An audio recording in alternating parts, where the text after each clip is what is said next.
Wow, my boobs are so itchy. Yeah, being pregnant is great. Oh my god.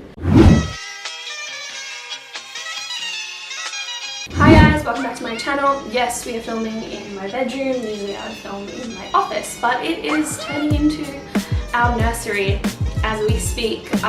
We are having a little baby boy and I'm so excited. So we're just like decking that space out at the moment. But yeah, here we are in my room filming another video, and today's video that I'm really keen to film, really keen to talk about, and it's on carbohydrates. Everyone seems to be kind of bashing carbs at the moment, and well, not everyone, but like with the rise of diets like keto and paleo, there just seems to be like this overarching hate on the humble carbohydrate.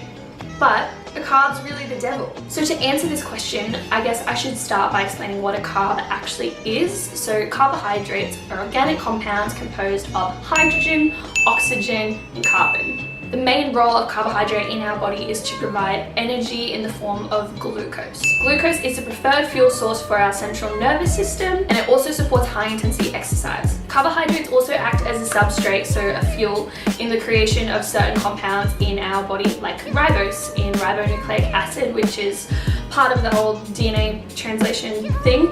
I'll get into that maybe in another video. Not going too deep into the chemistry here, but they do play a massive part in biological and physiological functions in our body. We consume many different forms of carbohydrates in our diet, and they can be categorized into simple or complex carbs. You might have heard before that sugars are carbohydrates and carbohydrates are sugars, which is true, but I like to explain it, or rather think of it as sugars are the building blocks for carbohydrate. So the technical term for a sugar is a saccharide, and when we're talking about simple carbohydrates or simple sugars, they are either formed from one saccharide molecule or two saccharide molecules. So you have a monosaccharide and disaccharides. So some names of some monosaccharides that you would have heard of that we typically consume are glucose, fructose, and galactose. So they're your basic 1 unit simple sugars. And then we have our disaccharides, and these names are probably ones you're familiar with as well. So lactose, for example, it's made from glucose and galactose, so those two sugar molecules together make this disaccharide. Sucrose, which is another one, that's your table sugar, so that's glucose and fructose. And then we also have maltose, which is 2 glucose molecules, a few different other ones in there, but they're your disaccharides. When you start adding 3 or more, like up to 10 saccharides together in a molecule, we're heading into the complex carbohydrate section here. So we've got our oligosaccharides, so that's 3 sugar units all the way up to 10 units bound together, and then we move into our polysaccharides, and these are the ones that we more typically actually consume in the forms of like fruits, vegetables, and grains and that kind of thing.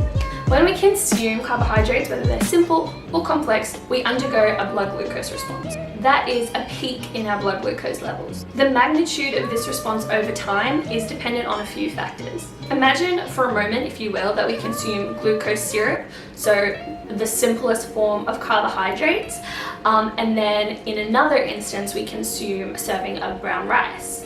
Which do you think is more likely to have the greatest effect on our blood sugar levels? I'll give you a hint. It's the glucose syrup. Why, may you ask? Well, when we're consuming simple sugars, there isn't much to be broken down. Contrary to that, when we consume something like brown rice, the digestive enzymes of our stomach and our digestive system have to first break down the proteins, the glycosidic bonds, and the fats that encompass and create brown rice before glucose can enter our bloodstream and then be transported by the hormone insulin into our cells for work. You may see on labels and hear on adverts that a bread or a pasta is low GI, and this is the concept that those ads are talking about. GI stands for glycemic index, and carbohydrate containing foods can be rated on their quality according to their glycemic index. The glycemic index rates carbohydrates containing foods on their effects on blood glucose levels over 2 hours post-ingestion. Carb containing foods are then ranked against glucose, which has a score of 100. So when we think about the example that I made before, when you have pure glucose syrup and it's got a GI of 100, and you consume that, and it has a massive effect on your blood sugar spike or your blood sugar response, when then you consume something like brown rice, which actually has an average GI of 50, I'm pretty sure, you're basically seeing half the response in blood sugar spike. This blood glucose response that is elicited by what we eat on the day-to-day becomes really important over time, and I think that this is where so much of the fear around carbohydrates stems from. Here in Australia, over like 1 million Australian adults, so like 5%, suffers from type 2 diabetes. Type 2 diabetes usually starts with a resistance to the hormone insulin that I spoke about earlier.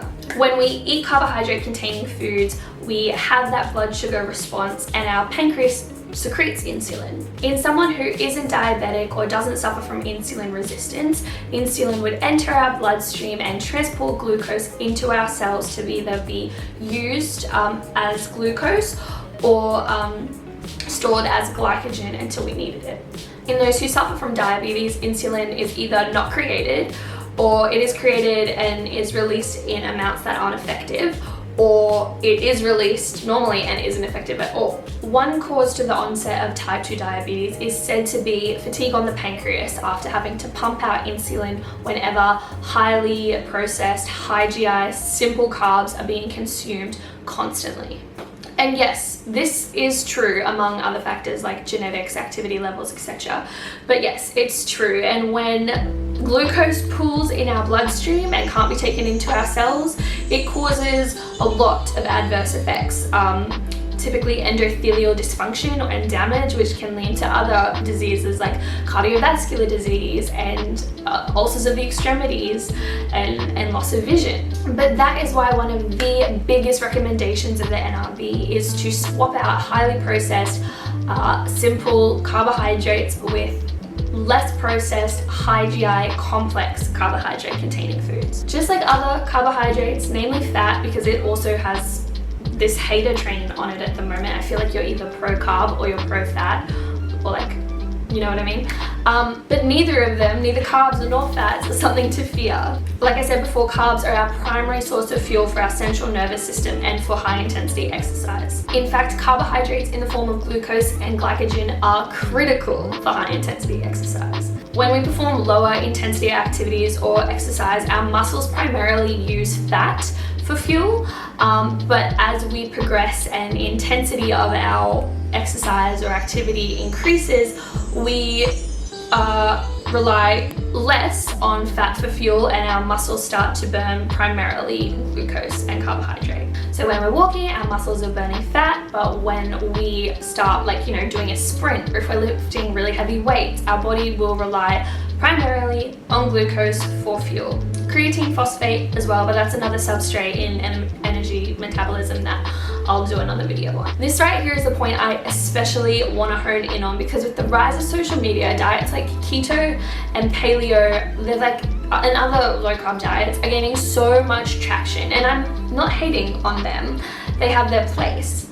But so many people, and not just people I see on social media, but people I interact with in my day-to-day life, and even myself a few years ago, we're training really, really hard, we're lifting all the weights, we're doing all the HIIT, and for some reason we're limiting our carbohydrate intake, and it's really not beneficial to what we're trying to achieve.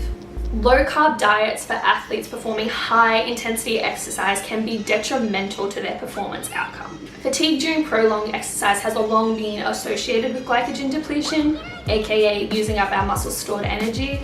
When we reduce our carb intake, we hit the wall faster, so we fatigue more easily. We're not able to get out as good of a training session that we would have done if we had the energy from carbs, and therefore our recovery is hindered as well. Like I said before, when we reduce our carbohydrate intake, we increase our body's capacity to burn fat for fuel, and that's great depending on the exercise that you do or your activity level. But if you're someone who loves going to the gym and loves training hard and loves lifting the weights, you live an extremely active lifestyle, is a low carb diet for you? Probably not. I like to think of it as if your body was a certain make of vehicle. So if you have a car that runs really, really well on unleaded fuel, you're not going to go turn around and fill it up with diesel. And similarly, if you're someone who lives a really, inactive lifestyle, you know, you prefer low intensity exercise, maybe, yeah, I guess a low carb diet could be beneficial to you because you're always primarily in that fat burning stage and you don't really need those carbs for energy. But on the flip side of that, if, like I said, if you're someone who is super active, you love that kind of working out, you're always in the gym and your goal is to put on lean body mass, yeah, carbohydrates are your friend. There are certain times when carbohydrates and, like, you know, glucose isn't your friend and it can be a really volatile molecule.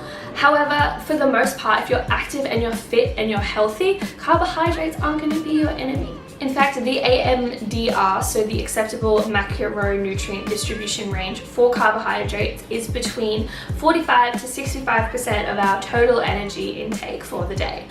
So that means primarily, like, most of your foods should be carbohydrates. And again, this is where my favorite saying of all time, my motto that I live by, is going to come out. There is not one size fits all to nutrition. So again, the NRVs, the AMDRs, they are really good guidelines for the general public, giving a guide for healthy eating, but everybody's body is different. Everyone responds to something better, and like I said, it's dependent on your activity levels, your age, your height, your gender. But should you be reducing your carbohydrate intake?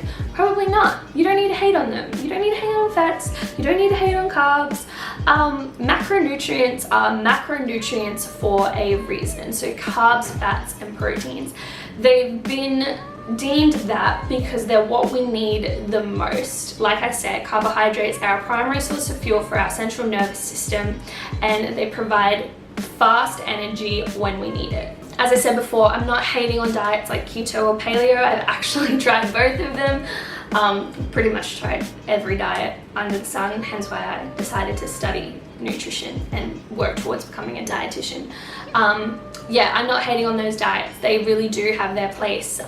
For example, McArdle's disease patients, they have an inability to store glycogen, so they can't use glucose as energy. So a high-fat, low-carb diet is really beneficial to them because they can transfer their body from running on glucose to running on ketones and then kind of cut out, you know, having to refeed with simple sugars all the time so they have energy.